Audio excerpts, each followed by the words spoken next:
Ça y est, on part au boulot. C'est une journée qui commence. Oh, 5 h du matin, c'est dur le matin.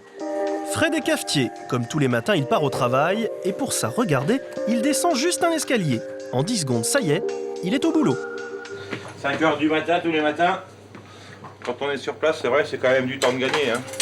Vu ses horaires, heureusement qu'il vit sur place. Son premier geste, récupérer la presse du jour et la ranger dans sa boutique. Chaque journal ou quotidien a sa place. Hein. Il suffit que je change de place, ce coup-là, le client, il est perdu. Hein. Donc là, c'est tout ce qui est journaux hippiques. Fred tient le Lion d'Or, l'unique bar tabac brasserie de son village de 1400 habitants. Autrement dit, son commerce est un peu la plaque tournante du coin et les premiers clients se pressent dès l'ouverture. Alors juste avant le rush, Fred profite un peu du calme avant la tempête. C'est vrai que c'est le seul moment de pause, on va dire, de pause assise, on va dire, de la journée, avec le repas du midi. Autrement, toute la journée, on va dire qu'on est debout, quoi. Quand on commence aussitôt, habiter sur son lieu de travail est un gros avantage. Regardez dans quelle tenue Nathalie, sa femme, commence sa journée. Non, vous ne rêvez pas, c'est bien en robe de chambre qu'elle ouvre sa caisse. Bien dormi ? Ouais, nickel. Bien ronflé. 6h20, Fred est debout depuis un bon moment déjà. C'est l'heure de prendre le petit déjeuner à la maison, enfin plutôt dans la cuisine du bar, juste avant l'arrivée des premiers clients. C'est les clients journaliers et matinaux, on va dire, qui viennent là à 6h15 devant la boutique, quoi. Ils attendent que je vous. Et en plus, ce qui est bien, c'est quand il pleut, des fois, je les laisse patienter sous la pluie, c'est nickel. Ça leur donne du tonus pour la journée. Autre avantage d'habiter sur son lieu de travail, pas de transport et moins de frais. Dans ce village, par exemple, Fred et Nathalie devraient débourser 950 € de plus par mois s'ils devaient louer un 4 pièces. Mais attention, vivre au boulot présente aussi quelques inconvénients. Si on peut être dérangé, on va dire, par rapport au téléphone, ou par rapport des fois aux clients qui sont en panne de gaz le week-end. Parce que les pannes de gaz, ça tombe toujours ou le week-end ou un soir quand on est fermé. Ou alors manque de cigarettes, bien sûr. Les gens viennent taper ou ils essayent de faire du forcing pour en avoir. Les habitués sont déjà aux zinc quand juste au-dessus, les filles de Fred et Nathalie se lèvent. Allez, je te fais part de chocolat. Tu veux des croissants ? Les clients en bas, les enfants à l'étage. Nathalie le reconnaît, ce n'est pas toujours facile de séparer vie privée et vie professionnelle. Pour les mamans qui travaillent à l'extérieur, elles arrivent le soir, elles sont tranquilles, elles peuvent se poser, dire voilà, je fais du repassage, je donne à manger à mes enfants, je fais à manger. Parce que moi, je suis tout le temps vraiment sur le qui-vive. Je me dis bon, est-ce qu'il va m'appeler parce qu'il y aura beaucoup de monde au bar. À 8h, lorsque ses filles partent à l'école, Fred a déjà 3 heures de boulot dans les pattes. Bon, ben bonne journée. Hein ? Travaillez bien.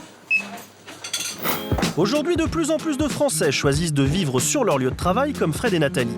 Philippe est agent immobilier et selon lui, avec la crise, cette vieille tendance qu'on avait un peu oubliée revient en force. Des années 1900 à 1970, il y avait l'unicité lieu de travail, lieu d'habitation. Et depuis 1970, on a constaté que les appartements étant peu adaptés ou mal adaptés à la vie familiale, plus le lieu de travail en dessous, les gens louaient ou achetaient autre chose. Et depuis 2-3 ans, avec la crise, on constate que les gens reprennent l'habitation au-dessus du commerce pour limiter les frais, puisque dans le bail commercial, le loyer, c'est à la fois le bail commercial et l'habitation. Et vous allez voir que ça va parfois beaucoup plus loin. Francis est antiquaire à Paris et lui, il ne vit pas au-dessus ni en dessous de son lieu de travail, mais carrément dedans. Cuisine, salle à manger et même salon, Francis utilise tous les jours tout ce que vous voyez ici. Et pourtant, tout est à vendre. C'est une pièce d'exposition, c'est évident, puisqu'on voit bien, les meubles sont disposés, etc. Mais en même temps, moi, ça me sert de salon, ça me sert de grand salon quand on est nombreux. Je veux dire, c'est quand même plus pratique de venir s'asseoir dans le grand salon que de rester là-haut. Mais en même temps, les choses ici sont à vendre. Aujourd'hui, Francis reçoit ses amis pour le café. Francis ! Salut ma cocotte. Et bien sûr, c'est en pleine boutique que ça se passe. En habitant carrément dans son commerce, Francis n'a pas besoin de louer un studio. Dans ce quartier chic de Paris, il économise ainsi plus de 900 € de loyer. Et en plus, ses amis adorent son mode de vie original. Il a des jolies assiettes, des jolis verres, il peut les revendre, en racheter des nouveaux. Et il est tout le temps dans des belles choses, donc il a une chance folle. C'est une vie facile, on monte, on descend, on va à la porte. Tiens, j'y vais justement. Voilà. Et justement, des clients, il en arrive régulièrement, comme pour lui rappeler qu'il est aussi là pour travailler. Bon, j'espère que ça va être joli, mais donc avant de les vendre, je voudrais déjà voir ce que ça donne. Voilà. On espère bien que ça va être joli. Oui.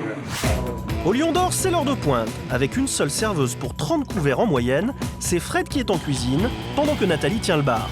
Et ce n'est pas toujours facile d'habiter au milieu des habitués.